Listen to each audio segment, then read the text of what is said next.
வணக்கம் நண்பர்களே, முக்கிய செய்திகளை இந்த பதிவில் பார்க்க போகிறோம். என்ன செய்தி?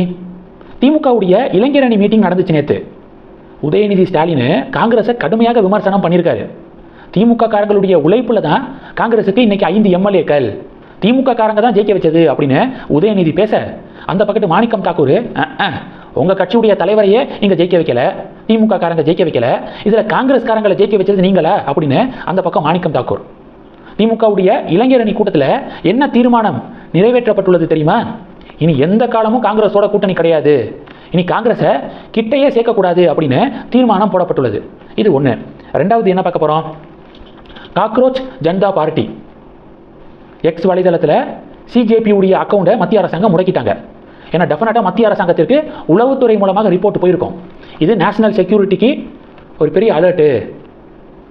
வெளிநாடுகளில் இருந்து, ஏன்னா இந்த சிஜேபியுடைய ஃபாலோவர்ஸில் 9% பேர் தான் இந்தியாவிலேருந்து ஃபாலோ பண்ணுறவங்க, மீதி எல்லாமே பாகிஸ்தானு. 49% பேர் பாகிஸ்தான்லேருந்து ஃபாலோ பண்ணுறாங்க.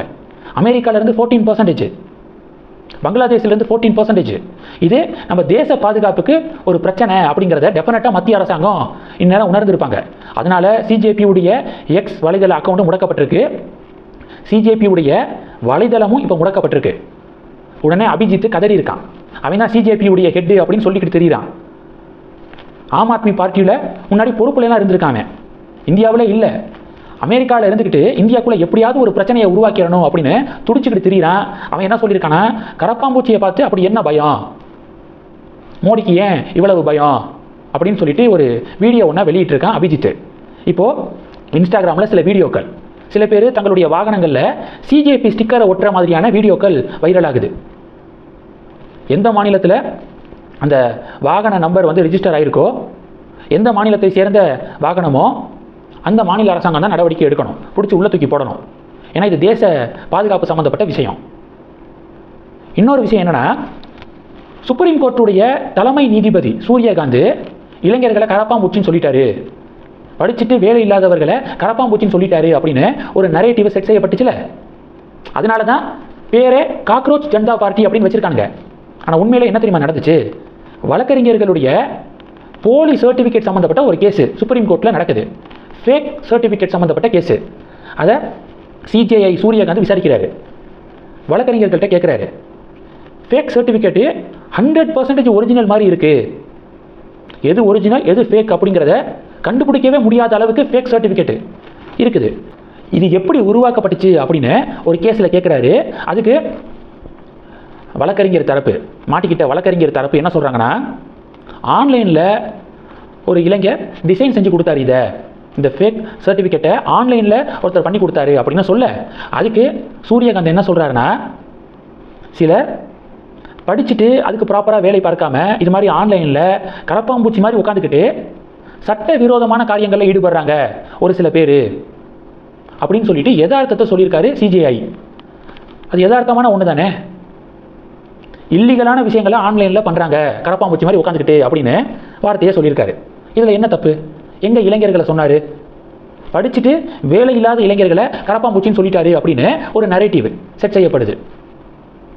அப்பா எப்படியாவது இந்தியாவில் ஒரு பிரச்சனையை தூண்டிடணும் அப்படின்னு ஒரு பெரிய மாஃபியாவே பின்னாடி இயங்கிக்கு இருக்கு. இதுக்கு வெளிநாட்டிலிருந்து ஏகப்பட்ட ஃபண்டு.